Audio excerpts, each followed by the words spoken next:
Hello, welcome to Actual Spinster. My name is Anna Marie. And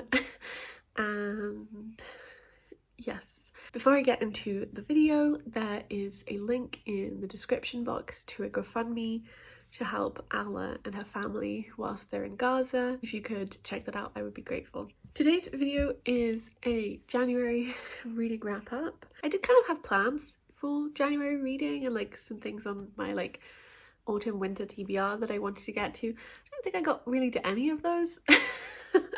Partially because I just had a really bizarro reading time and my brain only wanted very specific things. And also I just did a lot of rereading. I was also doing mostly audiobook reading as opposed to physical. And then sometimes I was doing somewhat combined, or reading sections and then reading and then listening to sections. But yeah, the first book I finished was The End by Lemony Snicket, which is the final book in the series of unfortunate events. I did make a whole video with my beautiful wife Mari about the series because we read it, we buddy read it across a period of time together. So I won't really talk much about this here, but I will leave a link to the video where I talk about that. But sort of in brief, because we did talk for we talked for an hour and a half, but I managed to cut it down to about an hour video. So, but I felt like this book was both extremely kind of insightful about parental control and authority as a structure that is supposed to kind of help you, but really takes away your agency and your access to knowledge. But then I felt like the way that it ended bungled that massively and didn't really commit to that critique. And I felt the same way with some of the things in the series where it was it was presenting these really great and incisive criticisms of structures of power and how they don't help to protect or care for children specifically, but they take their agency away. But then it didn't really stick the landing, I think. But I do still feel overall as a series I did really mostly enjoy it, or at least think it was really worthwhile to read. And it was a really lovely experience to read with somebody, and specifically with Mari, because she was rereading it and I had never read the series before. So yeah, it was a good experience, even if I think the book was both a kind of interesting ending and also difficult and didn't quite kind of come through in the end in the way that it clearly kind of sets itself up to, but then it makes a strange decision in the final pages. Or not just in the final pages, but anyway, I will stop going on there because like I said, there's a whole video where we talk all about the whole series. And obviously it's hard to talk about this book without talking about the rest of the series and also what happened, because it's the end and it feels very much like the penultimate peril and the end are quite cohesive as one story, whereas each book is maybe a bit more kind of beginning, middle, end, and then beginning again. I don't know if that made sense. Anyway, it doesn't matter. Let's move on. The next book I read was Soul Music by Terry Pratchett. So I have never read this one before, and I've been really wanting to because I love Susan Stowe Hellett. That's her name, right? Anyway, I love Susan. I've read Hogfather. I've read all of the Death books now, I think, because I think this is the last Death book, but I could be wrong there. Anyway, the point is I have been wanting to read this for ages, and so I finally was it's time for me to pick up this one. And I've said this before on my channel, but I feel I have Discworld months, which tends to be in the wintertime, and I was sad. I kind of wanted to read this in December actually, but I didn't get around to it, and there was lots of other things to read and blah blah blah. So I like to read Discworld books in December, January and February, I would say the most. And so I wanted to read one in December, but I didn't. But anyway, I read this in January. Also, I'm pretty sure I made up for it because I read a lot this month. Yeah, so this tells the story of Death's granddaughter, Susan. It also talks about the development of music with rocks in it. And yeah, it's great. It's lovely. I always love Death. I love Death so much. And I also really love, like I said, I really love Susan. I think she's a great character. Just really fantastic, really funny, as usual, but just really funny. Yeah.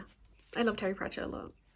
So then the next book I read, this is such a sort of bizarre mixture of books I read, but I then read The Whispering Skull by Jonathan Stroud, yes, which is the second book in the Lockwood & Co. series, which is a kids' book series. It was adapted, the first 2 books in the series was adapted by Netflix 2 years ago, I guess, maybe 3, as Lockwood & Co. And whilst I think the series kind of isn't good, I really love the world, and I kind of feel the same way about the books. Like, I don't particularly love the books, but I love the world, and it's partially because I love ghosts. I love ghosts. Not gonna lie to you, I'm quite morbid, and I love a ghost. Yeah. It's just kind of hilarious to be like, I love death, and then be like, and I love this book because there's ghosts. But it's true. You can't help who you are.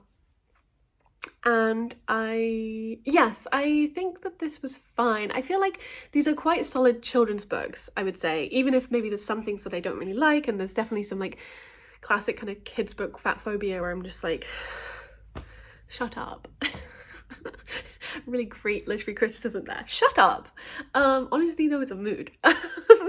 And things like that. But in general, and also like in this one more so than I think the first one, as far as I remember, although I read that 2-3 years ago. I think that there is more kind of like Lucy, the main character, being quite like anti other girls and very like, I'm not like the other girls, or like, you know, like at one point she's described being like jealous and annoyed because some other girl is like beautiful, but it just like, I feel like that doesn't really make sense. Like, why in the social fabric of the world that they're creating, like it just doesn't make sense because her character doesn't really seem to be like that, you know, so it just feels very misogynistic. It's funny because I feel like the world really captured me, so then it feels kind of silly that the way these books work are like, I think they're fine, I think the plots are okay, like I don't think they're anything to write home about. I do think they're fairly like competently written and things like that. I think if they were worse kids books I would like notice that more. I guess like there's 2 reasons why I love the world. One is the ghosts, just in general, love ghosts, as we've covered. And then the other reason is that because of the fact that like it's a world where basically ghosts are like a problem, they've been showing up more and more, and so like children are the only ones who are like whatever, but like they're like sensitive to ghost presence, so they can see them or hear them and things like that, whereas adults lose their sensitivity. So then there are these like groups of children who are trained to fight ghosts basically, which obviously has like a lot of questions and a lot of questionable worker adult agency power dynamics, and I don't think it's like particularly insightful about that, but I do think that's kind of interesting. But the reason why I mention that is because then the other aspect of the world is that because technology was being developed to like counter the ghost problem, there was less development in terms of technology as we have it today, like in our daily life. So there's still like a level of like tactility to like the technology that is in the world, and I think that's also what I really liked about the series like on Netflix was the way that it brought to life some of that like tactile technology. Like I'm a big fan of like microfilm. I love microfilm. I'm a big fan of just like technology that is physical. And you know, I don't know, there's something, I think in the series, like there's a bit with like cassettes and things like that. It's not that I'm like super into these things like now, but it's more just like, I really like that as an aspect of like interesting world building and like imagination. Like what would our technology look like if instead of focusing on like social media stuff, we were like trying to counter a ghostly threat, and so we didn't do that much developing. So then in the 2020s, like we still have kind of like 1990s technology, you know? The next book was kind of like a real wild card. Is that the word I want to say? I don't know. Because I reread a non-fiction book. Crazy. I did listen to this. I have also been sleeping like shit, which is also then when I've been like reading more stuff, but then I'm like so tired, which is also why I've been rereading, because I just can't like, you know, like, or I'm reading kids books, right? Because I'm just so tired. But yeah, so I reread Super Infinite, The Transformations of John Donne, and like I partially sort of started because I was thinking about my best books of the year for 2025, and I was thinking about it as a book, and I was just thinking that it was a really great book, and then I was like, well, I do have one question kind of about the literary culture in which John Donne was writing and how his work was actually being shared. And so I was pretty sure I had the answer, but I was like, I may as well just like re-listen to some parts of it to see if there's like a clear answer to this in the book, because I read it for the first time, I think in February of last year, if I'm not mistaken, but I could be wrong. So it was a little while ago. And in the end, I just listened to all of it. It's like not a super long book. And like I said, I was listening to the audio, and it's read pretty well. And also it's just written in a very like vivid and like effective manner, I think. I do think it's maybe one of the best like literary biographies I've ever read. In fact, I think it is probably. But I don't know that I've read loads of those to really be able to say that. But like still, it's really very good. I definitely also feel like this time I was really struck by some things that maybe I forgot, or I was struck by them before but like not so much. John Donne was writing during the early modern period, so he was writing from, I don't know, the 1600s up to, I don't really remember his dates completely, but he was, let's say, like into the 1600s, like the middle of the century.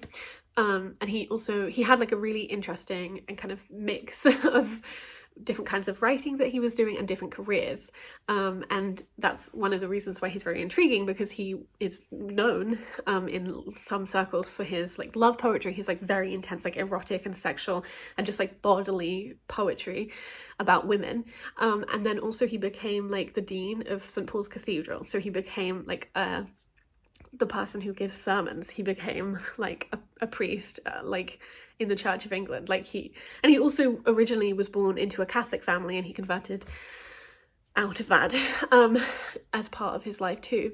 And so yeah, that's sort of an intriguing kind of premise for a man, right? It was just really good and insightful, and I feel like Catherine Rundell really has a great hold on the massive body of work he's clearly like left, including like his particular like sort of language choices, but also I think she gives you enough in the text to really feel like you have encountered his work, maybe not as directly, but like she quotes him in and gives you what you need, I think, for her arguments and for her representation of him. I haven't read a lot of John Donne's poetry like outside of this, and I don't think that you need to have like read other stuff before you pick it up. So the last two are also rereads, and they're both by Terry Pratchett. The first one is a reread of Going Postal, which I love. It's one of my favourite it's one of my favourite Discworlds for sure, like definitely up there. And yeah, having finished the Super Infinite, I was looking for something else to reread or just to read, but then like a reread was always nice, and I wanted it to be comforting, and I can't sleep, like I said, so then I felt like that this was like perfect, just what the Anna Marie ordered. And I loved it. There's like a golem in it. I love Mr. Pump. I love Pump 19, I think is the number. I love Post. I love Stamps. I think it's just a really charming and excellent one. I love Adorable Dearheart.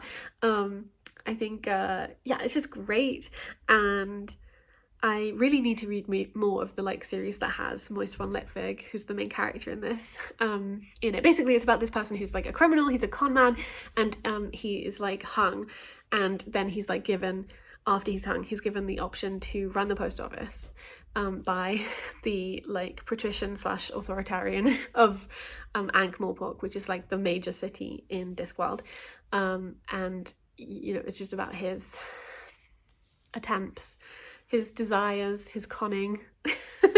And yeah, I really loved it. So it was just a really enjoyable reread, and I really think I've reread it probably like 18 billion times.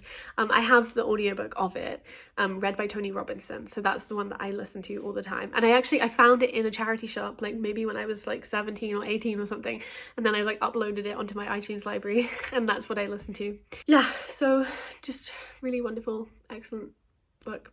And then the last reread I read was Mort, also by Terry Pratchett. This one is much earlier in the Discworld series than both Soul Music and also Going Postal, but this is the first in the Death series, and one of the reasons why I was like, maybe I will read this now or reread this now, is because in Soul Music there was some stuff they were talking about with Mort in this because of Susan, and I was like, I actually can't really remember it particularly clearly in my head, so I was like, maybe I'll just go back and reread this, and I was like, I don't think I have reread this in a while. And so I did, and yeah, I really enjoyed it. It's great. It is definitely, I think, one of the earlier ones, and I feel like Death as a character has developed. I guess it's maybe post like, or like during Reaper Man, that he like develops the most and is the most like charming. But yeah, it's really great, and it is quite a short one, I guess. It like, there's a lot of plot, I think. I guess I'm kind of a big fan of Albert, I have to say, even if he's kind of curmudgeonly. What else? Yeah, I don't know, and it's just really nice. And also I have a puzzle, which is the cover of this, and I kind of was maybe thinking about doing it at the same time as listening to some of this, but I didn't really do that in the end. But it's partially because I got a Terry Pratchett Discworld puzzle for my birthday, which I was doing, and I was doing it whilst I was kind of listening and reading this, which I just found to be like such a delightful experience. It was a really beautiful puzzle, and it was just like, maybe I'll put a picture of the puzzle or like the artwork. It was just so beautiful, and it made me feel so like happy to be like part of Discworld and like immersed in it, and like looking and seeing which characters I was building with the puzzle, and it was such a lovely experience. So like, I guess I thought maybe I would also read this as a way to do that again, but like with the more puzzle, which I have already built. But I did start it. It's literally on the floor over there, but I have the edge, but I didn't keep going. So maybe it's time to put it away. Although it would be nice to keep going. I don't know. I have another puzzle that I'd like to do, but yeah, so those were the things that I read recently. I do have plans to read Moving Pictures, which is another Discworld, with a friend in February, which I'm looking forward to. And yeah, we'll see. Like, the bar is very low in terms of trying to think I might have some kind of follow through on my plans at the moment, which is okay. It's just tough, isn't it? But I hope you are doing all right. I hope you're getting some sleep. I hope you are looking after yourself and your community. Let me know if you've read any of the things I mentioned, and also how you feel about Discworld. And I will talk to you when I next talk to you. Bye.